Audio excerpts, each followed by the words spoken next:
Hi there, my name is Renan and I'm a product designer or a user experience designer.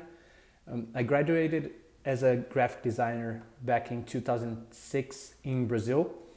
I created my own agency with a partner and we focused on helping small clients build up their own business from a branding perspective to creating their own web presence, um, social media at the time, and marketing assets. In 2010, I migrated to Canada, where I worked for a big tech company as their first user experience designer, and that was my first experience as a user experience designer as well. I migrated from graphic design to focus more on the user experience side of the business. In 2015, I migrated to Australia, and I've been working here since, mostly in the human resources a business. Currently, I'm a lead user experience designer at POS Technology, which is a software as a service for background screening. So anything related to getting like a referencing check, criminal check, and things like that.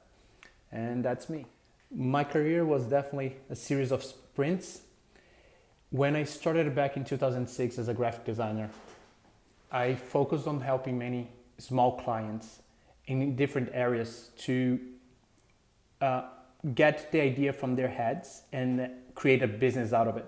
So from creating their brand and developing the entire product pretty much to be able to launch on the web.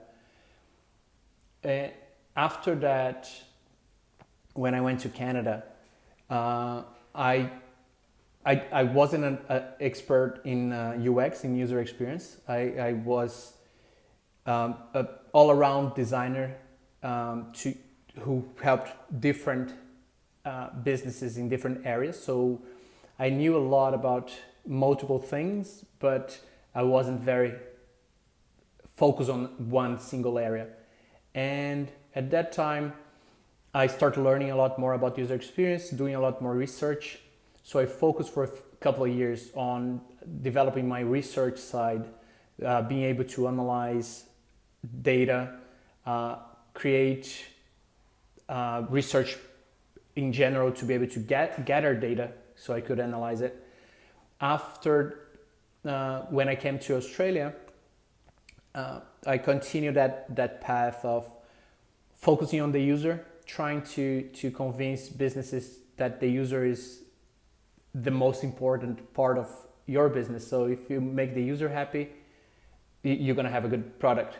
And one thing is the consequence of the other. So it's a matter of focusing on the user to get where you want to be.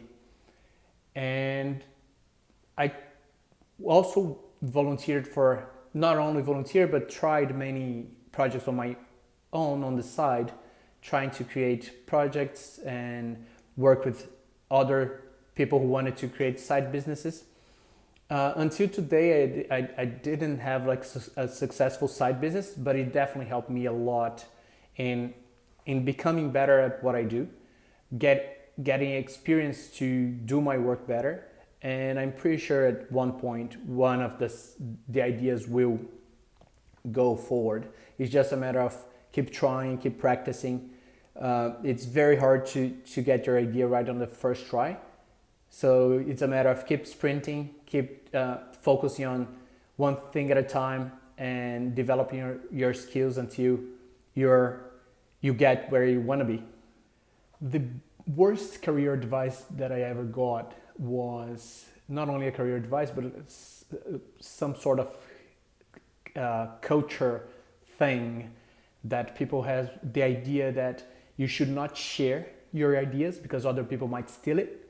So a lot of people think that you should protect your idea as much as you can and not share with anybody else because people will steal that idea for themselves and create the business that you have in your mind.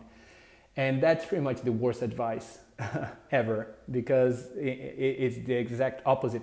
Like no one will get the idea from your head and create it before you if you don't care about the idea. If you actually are trying to develop that idea, you're going to get that way first, and you can get a lot of people to help. So sharing your idea is actually extremely good advice that you can get others to help you improve your idea and build on top of it. So don't keep your idea for yourself, share with others, and go for it. And the best career advice that I ever had is exactly for you to not get attached to your ideas and your creative process. So whatever you create, that's not yours to keep. That's not the perfect solution. So don't get attached to it. Just create more and more on top of it. So have one idea, work to get it better, then have 2, 3, 5, 10, 100 ideas, and keep improving. Don't get attached to a single solution. Instead of that, get attached to the problem that you're trying to solve. So get in love with the problem. So you can solve the same problem 100 different ways, and just don't get stuck with the same thing.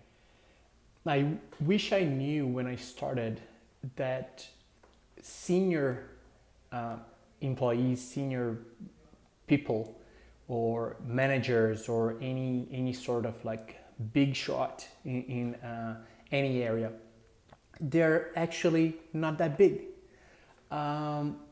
People are very similar, and the levels of experience are not that different nowadays. Like before, many years back, if someone was a specialist in an area, they would have spent years and years and years working at it. And it's still the case in some areas nowadays. You can still find specialists that worked on a single thing for years and years and years. But in most areas and in the most professions you meet, they're not that different from you, and they're not in a level that is far away from you. So if you don't know a specific area and you're trying to get into that field, nowadays it's not that hard. Like for you to get a really good knowledge to be able to perform in that field. So don't be afraid of starting out anything new, because you can get good at it pretty quickly. You can get to a level that you're going to be better than most people in the market just because you made a little bit of effort. You don't need to spend years to feel that you're worthy of doing something in that area. So go for it like that. So that's what I wish I knew when I started. Is just don't be afraid of the little knowledge you have. Just go after it, get the knowledge as much as you can, and work it out. A big mistake that I make, and not only like one single time, but I keep making it, is to get involved with projects that I won't be fully dedicated. So starting out a project with friends that the idea seems good, you want it to be successful, but you actually don't dedicate yourself to make it successful. So anything becomes an excuse for you to not develop the thing. So you start with saying, yeah, let's work on weekends, let's make it happen. Then you work on the first Saturday, and then you said, nah, that's not really what I want. I prefer going to the beach. I'm going to do something else. Everybody starts getting slow with the idea.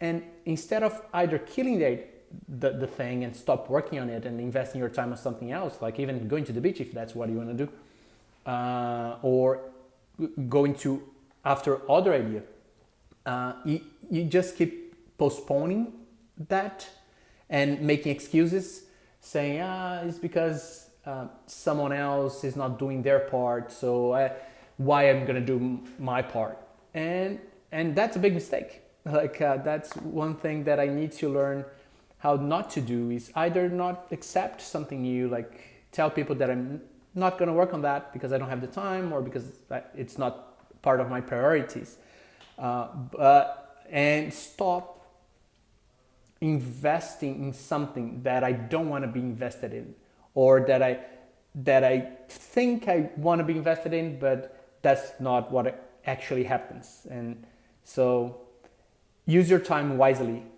on things that you actually want to work. There are a couple of characteristics that I think led to my success. One is adaptability. So being able to adapt to pretty much any situation. And although I might be fearful of the situation, I don't care. I just jump into it and I try my best, and I know my best will probably be more than enough. Because in most cases, people don't even try. So if just by trying, you're already doing a lot more than the majority of the people. And the other thing is to not complain. Avoid complaining. Complaining doesn't bring any value to anything. So if instead of complaining, provide solutions. Like think of ways to improve whatever you're working on or whatever is bothering you.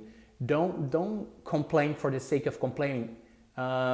Complaining just gets your head into a mindset of annoyance with whatever it is that you're working on, and it doesn't bring any value whatsoever. So yeah, be adaptable and be supportive. Don't complain about stuff. Give suggestions to other people. Give good advice to people, and not simply complain about it. And I think those are two very good characteristics that help me personally to be successful on the stuff I do.